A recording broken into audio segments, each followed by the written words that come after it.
अस्सलाम वालेकुम, welcome back to my channel. I hope सब सभी ठीक होंगे। आज मैं आप लोगों के साथ वो चंद चीज़ें शेयर कर रही हूँ जो मुझे लगता है कि हर लड़की के पास होनी चाहिए। बहुत ही एसेंशियल चीज़ें और बहुत ही ज़्यादा अफोर्डेबल। ये वाली एसेंशियल चीज़ें आप लोगों के पास हो तो आपकी डेली की रूटीन बहुत ज़्यादा ईजी हो जाती है। अगर आप यूनी गोइंग, कॉलेज गोइंग या फिर ऑफिस गोइंग गर्ल्स हैं तो आपके पास ये लाजमी होनी चाहिए।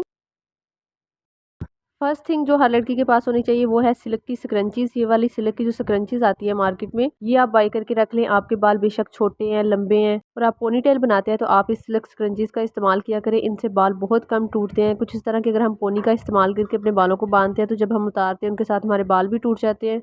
ये बहुत ज़्यादा सॉफ्ट, नरम और मुलायम होती हैं। इनसे आपके बाल भी नहीं खींचते और जब आप उतारते हैं इजीली उतर भी जाती हैं। तो इसलिए आप ये वाली सिल्क स्क्रंचीज लाजमी अपने पास रखें। इनसे अपनी पोनीटेल किया करें। ये बहुत ज़्यादा अफोर्डेबल प्राइस में आपको मिल जाएंगी। ये दराज पे भी अवेलेबल है, मैं लिंक डिस्क्रिप्शन में ऐड कर दूंगी, वरना आप लोकल मार्केट से भी बाय कर सकते हैं। एक ये सिंपल वाली सिल्क की स्क्रंचीज हैं, दूसरी ये थोड़ी सी फैंसी हैं। आप जो बाय करना चाहते हो आप कर सकते हैं। सेकंड मोस्ट इंपॉर्टेंट थिंग वो है जी डिओडोरेंट्स। डिओडोरेंट्स आप लोगों के पास लाजमी होने चाहिए। आप कॉलेज गोइंग है, यूनी गोइंग है या फिर ऑफिस गोइंग है, इवन कि आप स्कूल गोइंग भी हैं तो आप डिओडोरेंट्स का इस्तेमाल लाजमी करें। अंडर आर्म्स में जब भी पसीना आता है तो पसीना आने की वजह से बहुत ज़्यादा बैड स्मेल आना स्टार्ट हो जाती है। एक तो ये आपके पसीना कम आने देते हैं अंडर आर्म्स में, दूसरा अगर आपके पसीना आ भी जाए तो जो बैड ऑर्डर होती है उसको ऑर्डर लेस कर देती है। आपके पास डिओडोरेंट्स होना चाहिए। मेरे पास यहाँ पे दो ऑप्शन है, एक निविया है, एक एफए। मेरे पास यहाँ पे डिओडोरेंट्स में दो ऑप्शन है, एक मेरे पास निविया डिओडोरेंट्स है, दूसरा एफए का डिओडोरेंट्स है। आप डव के भी डिओडोरेंट्स यूज़ कर सकते हैं। आप जो भी आपको अच्छे लगे आप यूज़ कर सकते हैं। तो नहाने के बाद फ़ौरन अपनी अंडर आर्म्स में इनको रोल ऑन कुछ इस तरह करके अप्लाई कर लें। ये फ़ौरन ड्राई हो जाते हैं। पूरा दिन आपसे बैड स्मेल नहीं आती। ये निविया का जो है इसके ऊपर लिखा हुआ है 48 आवर्स प्रोटेक्शन, तो ये 48 आवर्स ही प्रोटेक्शन। ये जो निविया वाला है ये ज़्यादा बेस्ट है। ये 48 आवर्स आपको प्रोटेक्शन देता है, बैड स्मेल नहीं आने देता। बाकी ये जो एफए वाला है ये 24 आवर्स प्रोटेक्शन देता है। 24 आवर्स के बाद आपके अंडरआर्म्स में से बैड स्मेल आ सकती है। लेकिन ये जो निविया वाला है ये थोड़ा सा एक्सपेंसिव है as compared to Fa body deodorants, पर इसकी बहुत अच्छी फ्रेग्रेंस भी है और सेकंड ये आपको 48 आवर्स ही प्रोटेक्शन देता है। तो अगर आप अपने लिए कोई अच्छा सा डिओडोरेंट्स देख रहे हैं तो आप फिर निविया वाला बाय कर सकते हैं। अगर आप अपने बॉडी के अनवांटेड हेयर्स को वैक्स के ज़रिए रिमूव करते हैं, वैक्स करते हैं, तो आपके पास वैक्स स्ट्रिप्स लाजमी होनी चाहिए। वैक्स स्ट्रिप से आपकी ज़िंदगी आसान हो जाएगी। आपको बहुत ज़्यादा जल्दी हो, आपने कहीं जाना हो और आपने अपने हेयर्स को रिमूव करना हो तो बस आप वैक्स स्ट्रिप्स को लगाया और खींचा और आपके बाल निकल के बाहर आ जाएंगे।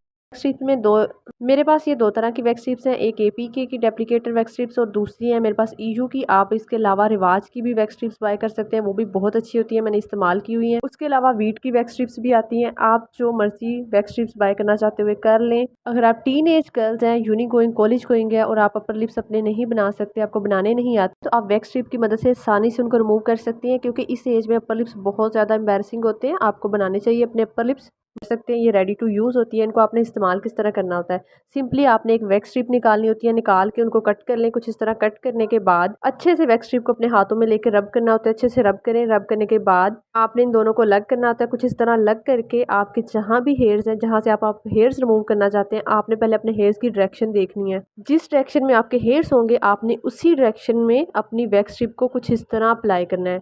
बालों की डायरेक्शन में वैक्स स्ट्रिप को लगाना है, लगा के रब करना है। अच्छे से रब करने के बाद फिर आपने बालों के ऑपोजिट डायरेक्शन में वैक्स स्ट्रिप को खींचते हुए निकाल लेना है। बालों को आपने हमेशा ऑपोजिट डायरेक्शन में खींचना है, कभी भी बालों की डायरेक्शन में वैक्स स्ट्रिप को नहीं खींचना। हमेशा ऑपोजिट डायरेक्शन में आप खींचते हुए बालों को निकाल लेंगी। उसके अलावा ये कुछ इस तरह की फिंगर वैक्सेस मार्केट में आती हैं, आप इनका भी इस्तेमाल करके अपने बॉडी के हेयर्स को रिमूव कर सकती हैं इजीली। नेक्स्ट स्टेप के बाद अगली जो एसेंशियल थिंग है वो है जी एलोवेरा जेल। एलोवेरा जेल हर किसी के पास होनी चाहिए, स्पेशली गर्ल्स के पास तो होनी ही चाहिए। मैं एलोवेरा जेल को डेली लेवल पे इतना ज़्यादा इस्तेमाल करती हूँ, अपने फेस पे एज ए मॉइस्चराइजर इस्तेमाल कर लेती हूँ। आप गर्मी में बाहर गए हैं, आपके सनबर्न हो चुका है, तो आप फ़ौरन आते ही ठंडी ठंडी एलोवेरा जेल रेफ्रिजरेटर से निकालें, अपने फेस पे लगा लें। ये आपके सनबर्न को ट्रीट करेगी। उसके अलावा आप इसको अपने बालों में इस्तेमाल कर सकते हैं। मेरे तीनों चार एलोवेरा जेल के खाली हो चुके हैं बिल्कुल। ये जो बोतल है इसको मैंने रीयूज़ किया हुआ है, इसके अंदर मैंने टोनर बना के स्टोर किया हुआ है। उसके अलावा ये मेरी लास्ट वाली बोतल रह गई एलोवेरा जेल की, बाकी ये तीनों खाली हैं एलोवेरा जेल के जार।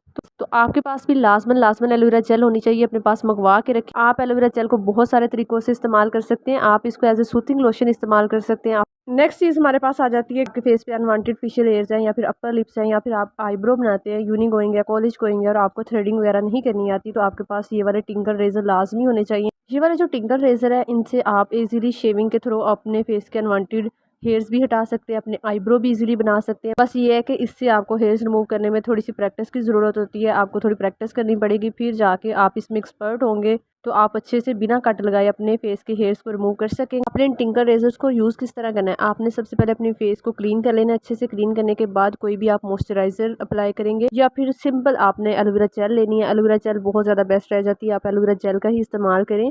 आपने एलोवेरा जेल लेनी है, थोड़ी सी ज़्यादा लेकर अपने फेस के ऊपर लगा लेनी है। फुल फेस के ऊपर लगाने के बाद आपने कुछ इस तरह बिल्कुल हल्के हाथों से टिंकर रेजर को चलाते हुए अपने फेस के अनवांटेड हेयर्स को रिमूव कर लेना है। बिल्कुल आराम आराम से आपने करना है, कट वगैरह आपने नहीं लगाना, क्योंकि इसको इस्तेमाल करने के लिए थोड़ी सी आपको प्रैक्टिस की ज़रूरत होगी, वरना फेस पे बहुत ज़्यादा कट लग जाते हैं। तो आपने बिना कट लगाए अपने फेस को अच्छे से शेव कर लेना है कुछ इस तरह। ये देखिए बहुत ही आसानी से ये आपके फेस के सारे बाल को निकाल देता है। ये देखिए आप देख सकते हैं इसमें कितने सारे बाल निकल के आ गए हैं। ये बहुत अच्छे से क्लीन कर देता है आपके फेस को। तकरीबन 200-250 का इनका एक पैक आता है, जिसमें ये 3 टिंकर रेजर्स होते हैं। तो आस पे भी आपको इजीली मिल जाएंगे, मैं लिंक डिस्क्रिप्शन में ऐड कर दूंगी। बाकी ये लोकल मार्केट में भी आपको मिल जाएंगे, तो आप मंगवा के इनको रखें अपने पास। इससे आप अपने फेस की इजीली शेविंग कर सकते हैं, अनवांटेड हेयर्स को रिमूव कर सकते हैं, अपने अपर लिप्स बना सकते हैं, अपने आईब्रो बना सकते हैं।